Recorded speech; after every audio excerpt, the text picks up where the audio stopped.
depth in your room. Yeah. You feel pretty good about that? You bring in a lot of pieces, and it seems like guys can do different things. Linebacker you're talking? Yeah. Yeah, I think when we first got here, I think there was like 4 active guys on the roster when I was going over things, and I was like, we got to add some bodies. And then, that was without some of the young guys coming in like Pretzloff, and then we went out and got some transfers and some guys that have played football. The cool thing is I think there's a mix of abilities. I think there's some mix of ages. We got a guy who's in his last year, a guy who's got 2 years left, we got a guy with 3 years left, and we got a guy with 4 years left. And that was kind of important to us, that it wasn't like, 3 guys with a year, because then all you're doing is creating your own problems for the next year. So, there's different skill sets. They're all great people. We got some years on them, so it's a good group. What would you say is the prototypical linebacker you're targeting on the recruiting trail? Yeah, I would say he's long, athletic, and smart. That's what we look for, and that's a sliding scale, okay? And what I mean by that, if a guy's 6 foot and he runs 4.4, that's cool, okay? But if you're going to be a low 4.8, you better be 6'3.5", okay? So like so my point is it slides, but the ideal thing, if I'm just giving you 3, it's length, it's athleticism, and it's intelligence, not necessarily in that order. Joe, there's an old term around here, you've probably heard it by now, going back 40 or 50 years, they call themselves Spartan dogs. Yeah. Are you starting to identify dogs on that defense? Yeah, I think so. I think the cool thing about coming here more than any other place I've ever worked, I think the alums take a whole lot of pride in having played here. Whether it's guys coming back, whether it's guys coming to practice, we just had the Spartan Dog Con and the golf outing, and just to see all those guys coming back and be around, I think it's pretty cool, honestly. And I think, as we're going, we're getting a feel for just who the guys are and who the guys are. But I mean, there's you put the pads on, and that kind of starts to establish itself a little bit more. But yeah, I think I really enjoyed that part of the program.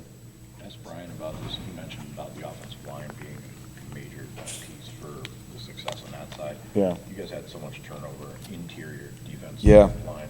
How has that been to navigate, and what are you seeing from the guys that you got there right now? Yeah, obviously, you get turnover. There's a change in the program. People have an opportunity and to make decisions on where they want to go, and we wish people well. The guys we had, great. The guys we needed to add, let's go get them. Let's make sure we're getting the right people who are going to fit us and fit our culture. And I thought we did a good job of that. Again, I think we got some guys we traded out. We brought some guys in with some years. Some of the guys in there last year, but a couple of them have some years. And then we go to work coaching them. So, I think having been in the league for a long time, you got to kind of build the thing from the line out. If you're not able to stop the run in the Big Ten, it's going to be a challenge, no matter how athletic you are. So we got to make sure that we have guys that can go in there and do that. So first day in pads, it's been positive the first 3.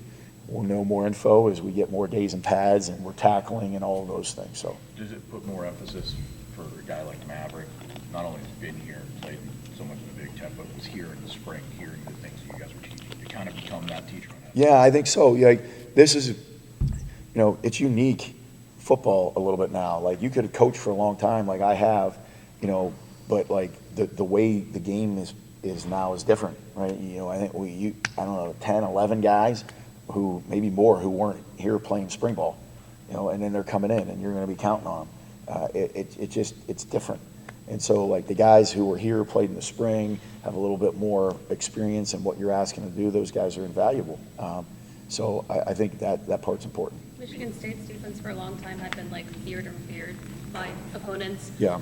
But they had kind of lost that identity over the past few seasons. What is it going to take for for the defense to get back to where it was?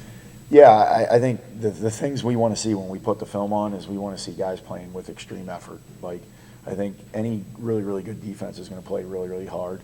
I think there's got to be a really big emphasis on toughness, on the ability to control the runs, control the line of scrimmage, stop the run, be physical in your tackling, and then we got to be really, really great with our technique. Those defenses, I've had a chance to see them over the years being in the league. I think that's what you would say about them. They played their butt off. They were really, really physical, and they played with good technique, and then they had good players. And so for us to play good defense, that's kind of where it starts. And so we went out and recruited, the guys that we believed were fit for us, and now we're coaching them. So it'll be a process of getting better every day. I know that, it comes off as coach speak, but I mean, anyone who gets good at anything has to get good at something, get good at it. Like, you got to go through a process to get there. And so we're in that process right now. We all want it to happen as soon as possible, and that's what we're working towards. With the proliferation over the years of offenses and how they've changed and pass happy offenses, is it shutdown defenses are way fewer and far between these days. I mean, you can give up 300 yards and still you have pretty decent defense. Yeah, I mean, the yardage has changed. If you were just running the ball in I-pro formations, the yardage isn't going to be as high as maybe when you spread it out and you're throwing it more. That's just the nature of the game. So I think you have to look at it through the lens of now. Like, if you go look at the Hall of Fame quarterbacks in the NFL and look at their stats from the ones in the 50s and 60s and compare them to the mediocre quarterbacks now, the mediocre quarterbacks have better stats. Right. Well, it's all about the era that you're playing in. So yes, I agree, it's changed, but obviously how you value success has to change too. You returned 4 starters, regular starters in the secondary, but obviously added a bunch of guys from the portal. I was wondering how you see that fit, especially with the newcomers who arrived this summer, that those guys coming together, and who's maybe leading in a couple of those. Yeah, I mean, listen, and when I say this, I'm being completely honest, we're in the process of evaluating people. Like, there were guys that were starters here last year, and that's great, but this is a new program, this is new coaches, this is a new culture. We've brought in new players, and obviously there's new coaching techniques. So, I respect everything that the guys that started last year were able to do, obviously, but they're being evaluated on now in comparison with the other players on the team. So we're so early with that right now that we're still kind of figuring out that, and we'll work different rotations. We'll have guys that are in the 1s and the next day in with the 3s, and we're just going to evaluate. And then as we get towards the end of camp, we'll have a better feel for that. Guy like Malik Spencer, he was working more, starting safety last year. I think he was working in nickel this spring. He's playing multiple spots, so he's taking reps this spring at multiple spots. So again, we're looking for the best combination of guys out there. This may be a tricky question, but do you feel like you have the personnel to run the defense the way you used to? I always look at it as that we run the defense based on the personnel we have. So that wasn't so tricky. So. You mentioned you have to stop. Go ahead. Jalen Thompson was a rush in the spring. We saw him at least the other day was with the strong guys. Is that? Yeah, again, same thing with Malik. Like, when you get in and you're coaching guys for the first time, what you're trying to do is you're trying to evaluate where they're best at based on their skill set. And so guys are doing multiple things, and we'll get a picture of, hey, what's this guy best at? And wherever the guy's best, that's where we want to play him. Going back to that question, I mean, based on your track record, your history, do you feel like you'll have to make any kind of compromises to adjust to the personnel that you have? Yeah, I wouldn't say it's a compromise, okay? I would say that, as we evaluate what we're good and not good at, if we're better playing man, then we'll play more man. If we're better at zone, we'll play more zone. If we're better blitzing, we'll blitz more. If we're not as good and we're as better at playing base, we'll play base. So to me, that's what it's all about in terms of the evaluation of your people. We don't have just a set scheme. We have the scheme that fits our guys the best. Now, it's within the structure, certainly, but we got to call it based on what we think's best for the guys. So. What do you want to see from the player you're going to end up designating one of, if not the Mike linebackers in this defense?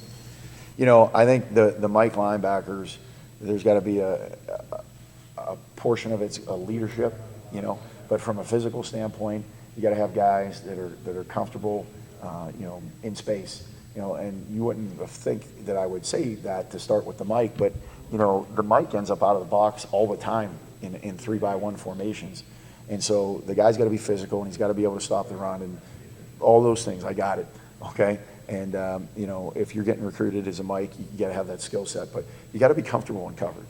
It doesn't mean you're playing man-to-man on people all the time, but it just means you got to be able to go out there and play in space and function. So I think that's something that's going to be big for us in terms of that position. And now you're going to be on a microphone and a helmet. That's going to be new.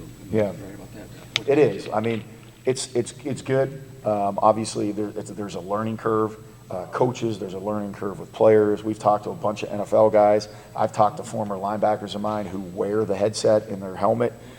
So it's kind of a work in progress. You talk to other college coaches, hey, how are you going to handle this? So I think until you actually do it, it'll be a little bit of a work in progress. I think at the end of the day, it's a benefit for the defense, but I also think that it's probably more of a benefit in the NFL, to be quite frank with you, because in the NFL, most of the teams still huddle, and it creates a little bit of a different situation there than maybe in college, when no one huddles and they're going fast. So you won't have as much time maybe to give as much communication. Yeah, and and it's just being able to get it all out to everybody, so that's what we're in the process of evaluating here. You mentioned that you got to stop the run from inside out. Daquan Dowson's a guy that looked like he made some progress in the spring. I think he's added 15 or 20 pounds according to what the roster that we had was handed out this week. I imagine that was probably something that you spoke about with him, or he already had maybe recognized that, or maybe I'm wrong about that. But is he a guy who's made some progress and now adding some mass? Yeah, well, he's added, and he's made progress. He's added some strength. I think the biggest thing with him, coming out of one scheme and then kind of getting into another scheme, there's that ability to kind of get a feel for what it needs to look like. I think Coach Mack and our strength staff and our nutritionists do a really good job of evaluating guys based on their body comp and then what can they play at. All those conversations kind of get had between those people, and then they kind of give them a number and then they kind of work towards it. So he's worked hard in the weight room. He's had a good summer, and he has, we feel like, added some good mass. So. I know it's early, but are there any guys in your room who have surprised you with their vocalness? Maybe non-veteran type guy? No, I mean, no one stood out. I think they've all done a really good job, to be honest with you. Those older guys who kind of went through it the whole spring, went through it in the winter, went through it in the spring, went through it in the summer, I think they've been really vocal. So the guys that you kind of bring in and come in the summer, they're a little behind. That's just the nature of it. So. How are you guys navigating as a staff that line of teaching the concepts for all these new guys that you brought in versus the flood that comes with install going into the first game? Yeah, we just talk about it a lot, and just there's a little bit of like, here's the plan, and then if we need to change the plan, we'll change the plan. I think how are you feeling in your room? How are you feeling with the install? How are you feeling with what you're hearing from the players? If you're feeling good, you maybe press on. If you're feeling not so good, maybe you pull back a little bit.